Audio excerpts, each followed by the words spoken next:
गोटे ब्लॉक सभापति 36 पंचायत मीटिंग डाकुं 36टा पंचायत नेतृत्व मैंने एकत्रित हो पार दल कौन संगठित हो दल ये कौन संगठित हम 36 पंचायत नेतृत्व को आप डाकुं विजु जनता दल नेतृत्व डाकुं कितु कई आसुना कौन आसुना आप चेयरमैन आसे कौन पचार आप 36 पंचायत नेतृत्व डाकुं से कौन आसला ना कौन मैंने विभीषण अच्छा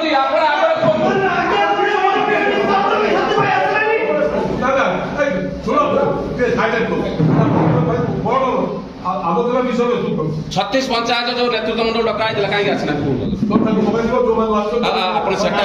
कर्मी मैंने एकत्रित हो पार ना चेयरमैन कौन पड़े से जिला सभापति हेल्थ रेस्पेक्ट समस्त अच्छी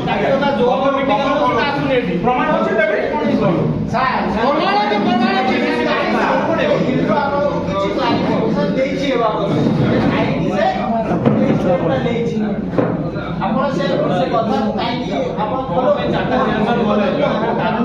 आपण को प्रथम आम जनवाक चाहूँ जे दल विजु जनता दल भद्रक मजबूत अच्छी एवं आम आहरी मजबूत केमती करवा सेटा हूँ आमर उद्देश्य लक्ष्य आपड़ जानी अनुभव भी करेंगे नवीन बाबू माननीय दलर सभापति सी आमको गांधी जयंती ठू आरंभ कर डिसेम्बर 9 पर्यंत गोटे पदयात्रा प्रोग्राम आमको कही आम प्राय 5 रु ऊर्ध्व जगार सफलता सहित करूँ एवं से अनेक भावुले जे पुराणा बजार हो पार ना कारण माइनॉरिटी कम्युनिटी जे बीजेडी सहित रोना किंतु सेठी एभली सफलता है जे पूर्व मत केबे एते संख्यक महिला माइनॉरिटी केबे जोग दे नथिले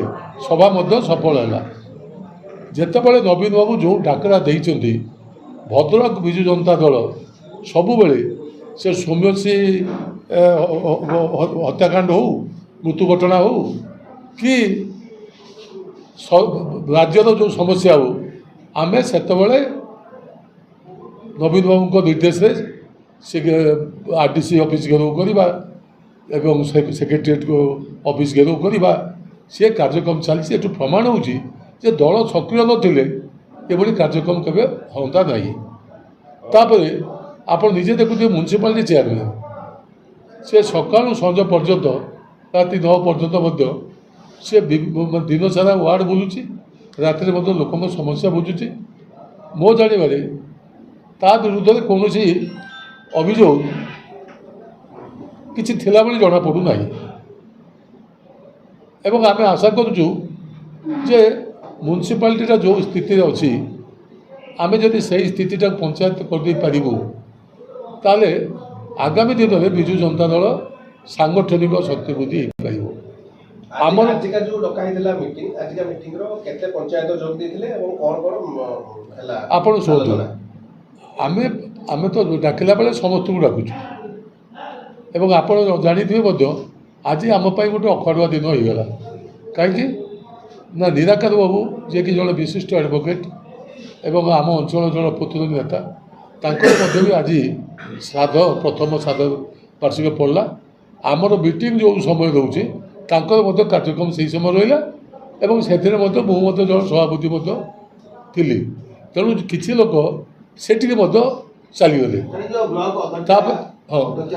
हाँ एठिक कही रखे आमर भी केतेक सरपंच समितिकर व्यक्तिगत असुविधा कार माँ मरी जा कार बापा मरी जाती तेणुक से आगुरी कही आम आसीपारू ना तापर किसी जो मैंने सेठी जाइए से सभा को से आगुरी चली आसी ये पहुँचिक अध घंटे अपेक्षा कलापर कहले आम दस्खत नहीं जातु आ जहाँ निष्पत्ति हम आम मानवाई बाध्य मोट उपर मेजोरिटी आमर सरपंच आ समिति सभ्य एवं जिला परिषद मेंबर से बीजेडी सहित अच्छा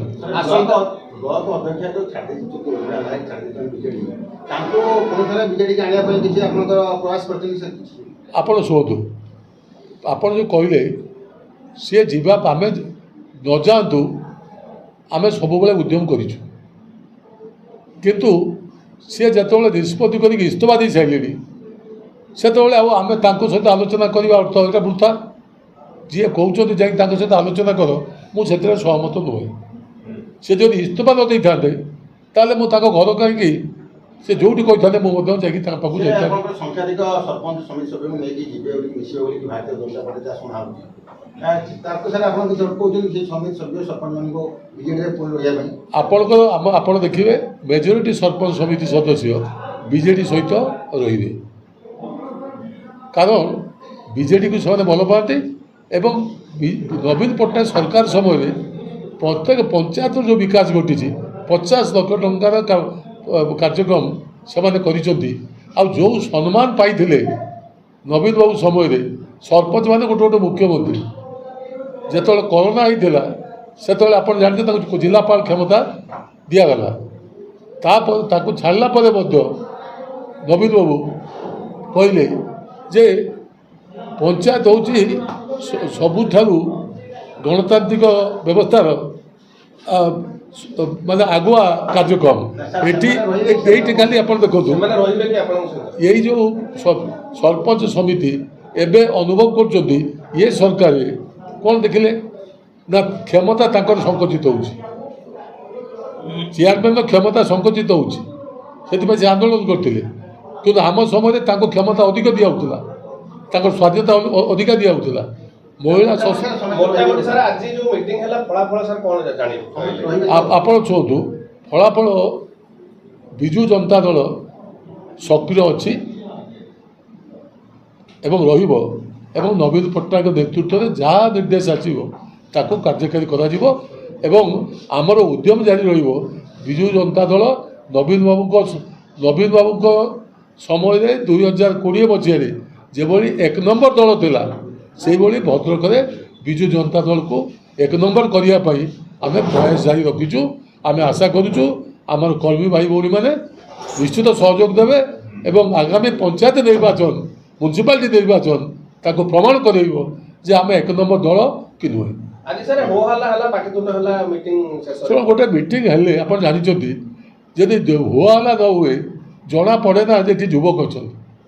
ଆମେ ସବୁ ବୟସ୍କ ହେଇଗଲୁଣି, ଆମକୁ ଆପଣ ଯାହା କହିଲେ ବି ଆମେ ସହିଯାଉଛୁ, କିନ୍ତୁ ଯୁବକମାନେ ଏଭଳି ପଦେ କହିଲେ ସେମାନେ ରିଏକ୍ଟ କରୁଛନ୍ତି। ଏଥିରେ କୌଣସି ହୋ ହାଲ୍ଲା ନାହିଁ।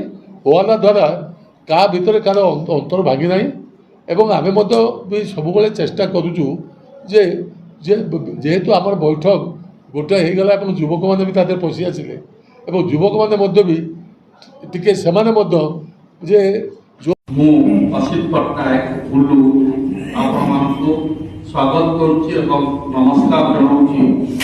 ଆଜି ଗୋଟେ ଅତି ସମ୍ବେଦନଶୀଳ ଇସ୍ୟୁରେ ଆମେମାନେ ଏଠି ବସିଛନ୍ତି। ଆପଣମାନଙ୍କ ସାହାଯ୍ୟ ଏକାନ୍ତ କାମ୍ୟ କରୁଛି। ପ୍ରଥମ କହିଦେଉଛି, ବିନା ଆପଣଙ୍କ ସାହାଯ୍ୟରେ ଲୋକଲୋଚନକୁ ଭଦ୍ରକର ଏଇ ଯେଉଁ ସମ୍ବେଦନଶୀଳ ଇସ୍ୟୁଟା ଆସିପାରିବ ନାହିଁ। ତେଣୁ ଆପଣମାନଙ୍କୁ ବିନୀତ ଅନୁରୋଧ କରୁଛି, ଭଦ୍ରକ ଜିଲ୍ଲାର ଗୋଟେ ସଚେତନ ନାଗରିକ ହିସାବରେ ଆମେ କଂଗ୍ରେସ ଦଳ ତରଫରୁ ନିବେଦନ କରୁଛୁ, ଆପଣଙ୍କ ସାହାଯ୍ୟ ଏକାନ୍ତ ଦରକାର। ଯାହା କହିଲେ ଆମର ବରିଷ୍ଠ ନେତା ଅନ୍ତ ପ୍ରାୟ ପ୍ରାଞ୍ଜଳ ବାବାକୁ ବୁଝେଇ ଦେଲେ। ମୋର ଖାଲି କହିବାର ଅଛି, କାଲିକା ଦିନଟା, କାଲି ଯୋଉ 6/12/2025 ଇଏ ଗୋଟେ କଳା ଦିନ ଆମ ଭଦ୍ରକ ଜିଲ୍ଲା ପାଇଁ। ଆମେ କଳା ଦିନ ହିସାବରେ ପାଳନ କରିବୁ। ପଚାରି ପାରନ୍ତି କାହିଁକି? ଦଳ ବଦଳଟା ଗୋଟେ ବଡ କଥା ନୁହେଁ ରାଜନୀତିରେ।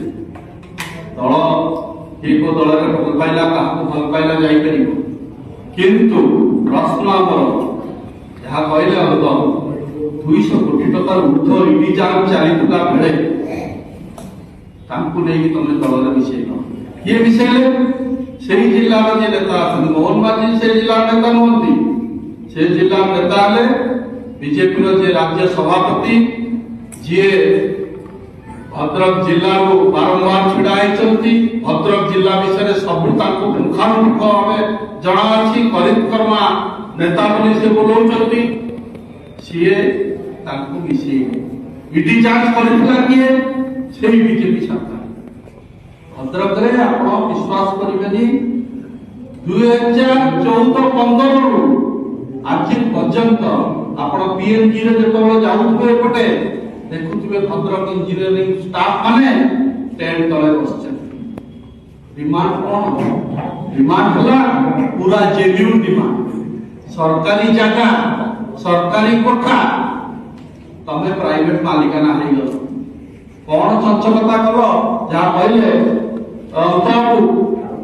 एमती चंचलता करा जाए जिला प्रति अन्याय तमे प्राइवेट कॉलेज कलनी जगह किणी था लोन नहीं था आम आंगुरी उठे पारि था सरकारी जगह सरकारी कोठा बिल्डिंग सब अच्छी जोटा कि डॉक्टर हरिकृष्ण महता बहुत चिंता करी तैयारी करते से जेकोसी कारण बंद है पुणी कांग्रेस सरकार आसला आउ थे रिवाइवल कराला कौन पाई उद्देश्य थिला भद्रकर गाँ गाँ रे लोक इंजीनियरिंग पाठ पढ़ उद्देश्य आज नहीं गोटे गोटे परिवार को जाऊँ पैसा आज प्रश्न है स्टाफ मान को दरमा कहीं दौन 14 मास स्टाफ माने दरमा पाइना एमती नुआ इश्यू मु भावुची आपण माने समस्त वरिष्ठ सांबादिक बंधु माने एठी बसिचंती आपण माने निश्चय हृदयंगम करिथिबे जे भद्रक इंजीनियरिंग कॉलेज इश्यूटा होते जेन्युइन इश्यू आज मोर प्रश्न हला 2000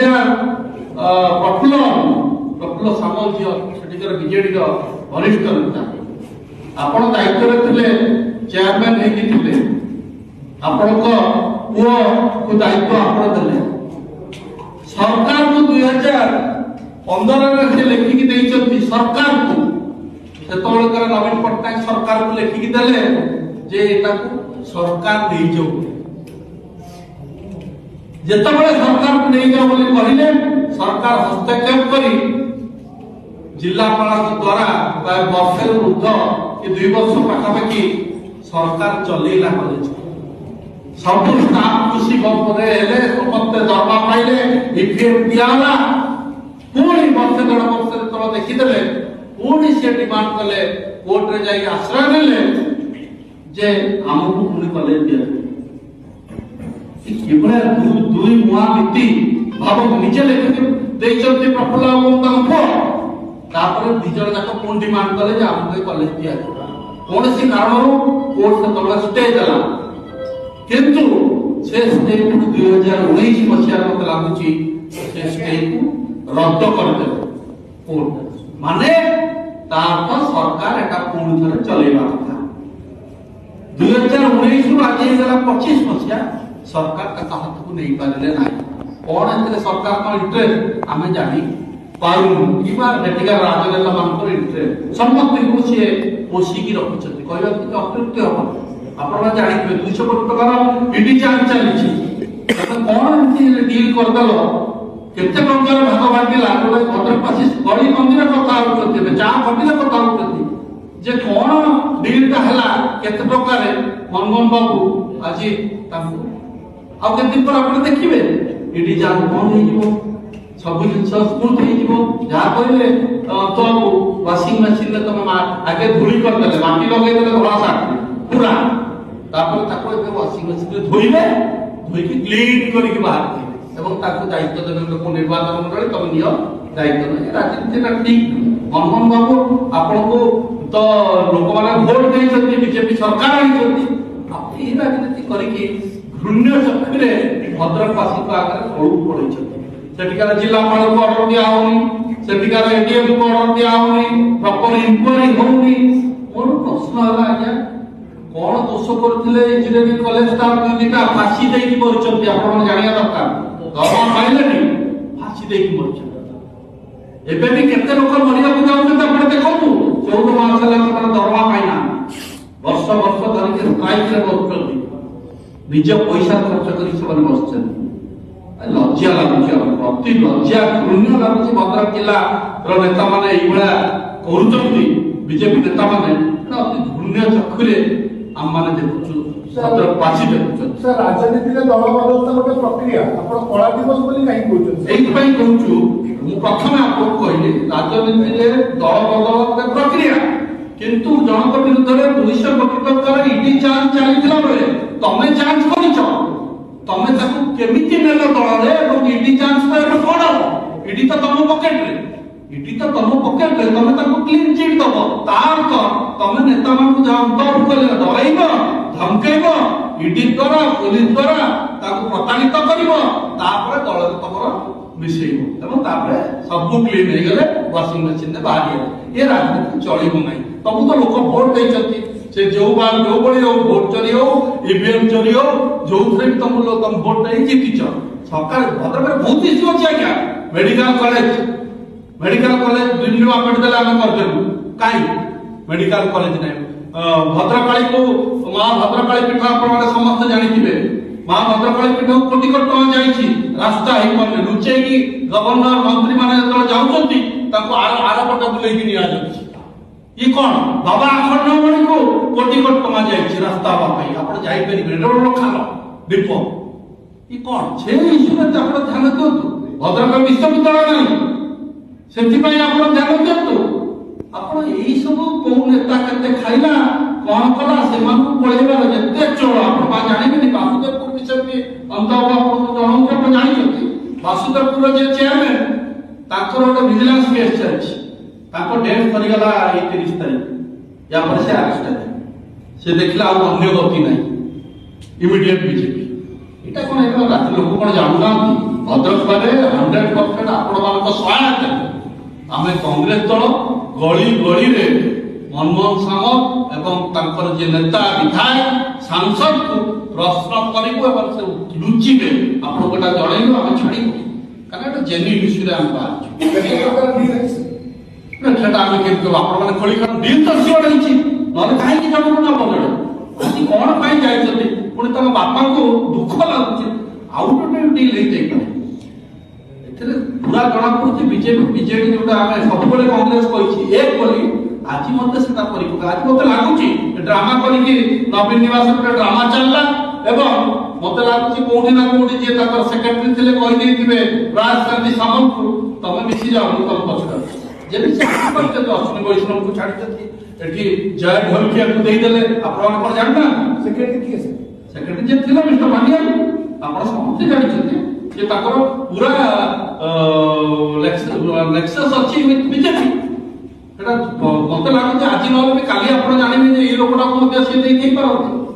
କିନ୍ତୁ ମନମୋହନ ସାମଲ ଆପଣଙ୍କ ପ୍ରଶ୍ନ ହେଲା, ଆପଣ ଭଦ୍ରକକୁ ଭଲ ବାଟରେ ନିଅନ୍ତୁ। ବହୁତ କିଛି କାମ ଅଛି, ଲୋକ ଭୋଟ ଦେଇଛନ୍ତି, 2 ବର୍ଷ ହେଲା କିଛି କରିନାହାନ୍ତି। ଭଦ୍ରକରେ ଗୋଟେ ମାଟି ଢୁକୁଏ ପଡିବ, ଏତେ ଗୁଡା ଇସ୍ୟୁ ଅଛି, ସବୁ ଅଧା ବନ୍ଦ ହେଇକି କଲି ମଇଦାନ ବିଷୟରେ ଜାଣିଥିବେ, ଅଧା ଛାତ ହେଇକି ଯାଆନ୍ତୁ, ଇନକ୍ୱାରି କରନ୍ତୁ। ସବୁଠି ଷ୍ଟାଡିୟମରେ ଏତିକି ପାଣି, କଣ ଏସବୁ ଜିନିଷ ଦୁର୍ନୀତି। ଆହୁରି ଦୁଃଖ ଲାଗିବ, ଆପଣ ଧାମରା ପୋର୍ଟ, ଫେକର କାରଖାନା, ସବୁଠୁ କୋଟି କୋଟି ଟଙ୍କାର ଦୁର୍ନୀତି କରୁଛନ୍ତି ବିଜେପି ଲୋକମାନେ, ଯାହା ଲିଡରସିପ ହେଲା ମନମୋହନ ସାମଲ। ଏସବୁ ବନ୍ଦ ହବା ଦରକାର। ଆଉ ଆପଣମାନଙ୍କୁ ଯୋଡ଼ ହସ୍ତ ନିବେଦନ କରୁଛି, ଆପଣଙ୍କ ହେଲ୍ପ ଦରକାର, ଆପଣଙ୍କର କୋଅପରେସନ ଦରକାର ଭଦ୍ରକକୁ ବଞ୍ଚେଇବା ପାଇଁ, ଇଞ୍ଜିନିୟରିଂ କଲେଜ ବଞ୍ଚେଇବା। ଅନ୍ତର୍ଭୁକ୍ତ କହୁଥିଲେ ଯେ ମ୍ୟାନୁଫ୍ୟାକ୍ଚରରେ ଭଦ୍ରକ ବିଧାୟକ ଯିଏ ଏବେ ଅଛନ୍ତି, ସେ ଏଇ ଇଞ୍ଜିନିୟରିଂ କଲେଜ କଥା ସେତେବେଳେ ଦେଇଥିଲେ। ଆପଣଙ୍କ ଶିକ୍ଷା ମନ୍ତ୍ରୀ ଭଦ୍ରକର, ଭଦ୍ରକ ରୁଡୁ ସାମଲ କି ଗଦ ସରିଗଲେ ସମସ୍ତଙ୍କୁ। ଗତ ହେଲା ଗୋଟେ ଆଜ୍ଞା, ଗଦ କିଛି ନାହିଁ। ସେ ଯାହା କହିଲେ ସେ ତା ବିଷୟରେ କହିବାକୁ ବି ଚାହୁଁନଥିଲେ ବୋଧେ। ସେ କହିଲେ ଦୁନିଆର ପାତ୍ର ହେଇଯାଇଛନ୍ତି ସେମାନେ, ପଇସା ଛଡା ଆଉ କିଛି ଜାଣିନାହାନ୍ତି। କଂଗ୍ରେସ ଦଳ ଆମେ ବିନା ପଇସାରେ ଲୋକଙ୍କ ସ୍ନେହ ମମତା ଲୋକଙ୍କ ପାଖରେ ପହଞ୍ଚିବା, ଇଏ ହେଲା ଆମର ପ୍ରଥମ କର୍ତ୍ତବ୍ୟ। ତାଙ୍କର କର୍ତ୍ତବ୍ୟ ହେଲା ଗାଳି ଦେବେ, କେତେ ବସ ଏଇଟା ଆପଣ କହିବାକୁ ଚାହୁଁନୁ। ସେ ଯାହା କହିଲେ ବଡ ସାନ ଭାଇ ଯେ ଦଳ ବଦଳ ଗୋଟେ ପ୍ରକ୍ରିୟା, ଏଥିରେ କେହି କାହାକୁ ବିରୋଧ କରିବାର ନାହିଁ, କିନ୍ତୁ ଦଳ ବଦଳ ପାଇଁ ଫୋର୍ସ କରନି। ଆମ ଉପରେ କେସ୍ କରିବ, ଆମକୁ ଡାକିକି ନବ, ଏଇଭଳିଆ କେସ୍ଟା ଭଲ ଲାଗୁଛି। ଭଦ୍ରକକୁ ବିଚାର କରନ୍ତୁ, ଇଞ୍ଜିନିୟରିଂ କଲେଜ ଷ୍ଟାଫ ମାନଙ୍କ ପ୍ରତି ନ୍ୟାୟ ଦରକାର, ଭଦ୍ରକ ପ୍ରତି ନ୍ୟାୟ ଦରକାର। ନହେଲେ ଆଗାମୀ ଦିନରେ ଆମେ ରାଜରାସ୍ତାରେ ନିଶ୍ଚୟ ଭଦ୍ରକରେ ଓହ୍ଲେଇବୁ, ନିଶ୍ଚୟ ଓହ୍ଲେଇବୁ। ଭଦ୍ରକ ବନ୍ଦ କରିବୁ, ବିଭିନ୍ନ ପ୍ରକାର ଡାକରା। ଧନ୍ୟବାଦ।